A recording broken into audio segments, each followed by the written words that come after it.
Ini nggak saya undang, ini biaya sendiri. Mana ada mau datang untuk penoda agama? Nggak ada.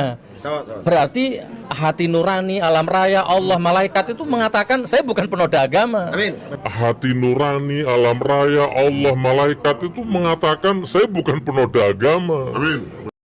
Yang waras tidak boleh mengalah terhadap mereka para penculik agama yang menjadikan agama sebagai alat politik.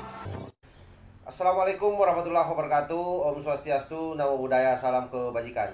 Sahabat-sahabat Tulang Sembilan yang saya hormati dimanapun juga berada. Sepertinya Sugi Nur atau Nur Sugi yang hari ini masih berjibaku dengan kasus penodaan agamanya, ini mengalami apa yang dialami oleh Cak Nur. Dia mengatakan bahwa dirinya sudah mendapatkan kabar dari langit, kabar dari alam raya, kabar dari malaikat, kabar dari Allah, bahwa dirinya tidak melakukan penodaan agama. Coba bayangkan, kalau misalnya semua orang ketika terkena masalah lalu ujung-ujungnya melarikan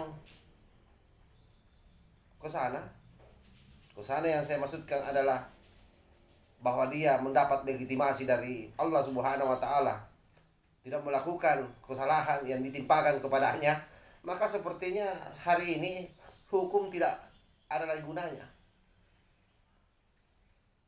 Karena apa yang kalah tinggi posisi Allah Subhanahu wa taala. Nah, inilah yang saya maksud. Orang-orang seperti ini adalah orang-orang yang senang menjual agama, menjual Allah Subhanahu wa taala untuk kepentingan perutnya, yang memang tidak bisa dibiarkan. Karena kapan dibiarkan, maka sangat berbahaya untuk penegakan hukum di negara kesatuan Republik Indonesia. Apa yang dilakukan oleh Sugi Nur dengan membangun kebohongan besar melalui podcastnya, dengan menggunakan cara-cara agama yaitu bermubahalah, adalah bagian daripada penodaan agama. Kenapa? Karena dalam sejarah mubahalah itu tidak pernah dilakukan ketika sesuatu itu tidak berhubungan dengan akidah. Dalam artian bahwa ada sengketa yang terjadi di sana yang terkait dengan atau berhubungan dengan orang yang bukan sesama muslim. Karena ini soal akidah, itu sejarahnya. Oleh karena itu siapapun yang selalu menggembor-gemborkan mubahalah, yang segala sesuatu yang dia lakukan harus selalu dibuktikan dengan mubahalah, yakinilah bahwa orang itu rusak agamanya. Jangan pernah percaya orang seperti itu. Karena mubahalah itu adalah sumpah yang paling tinggi di dalam agama kita. Yang dalam sejarahnya itu sangat jarang dilakukan.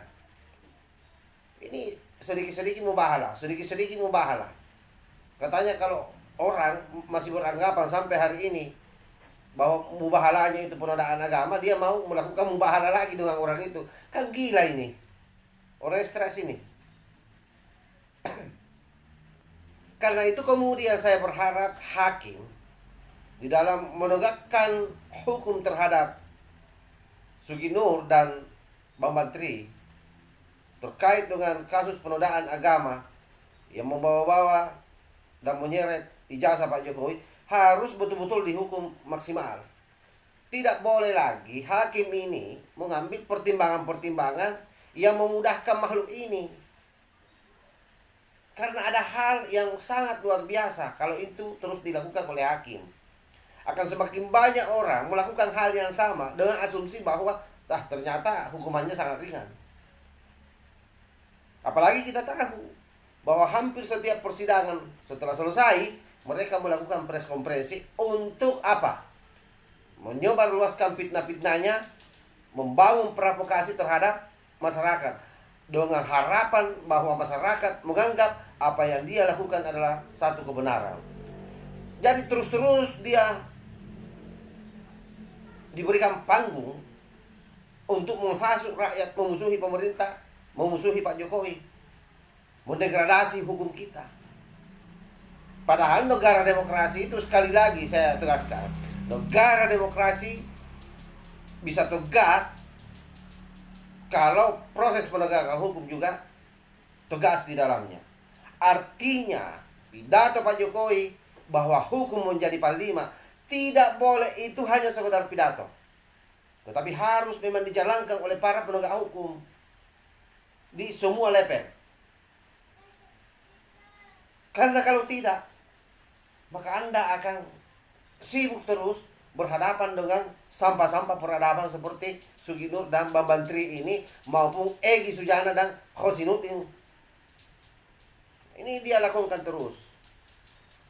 Saya berpikir bahwa terakhir Cak Nung yang kesambit. Ternyata Sugi Nur juga sudah kesambit. Bahkan lebih berbahaya, dia punya jin yang masuk. Karena betul-betul memastikan.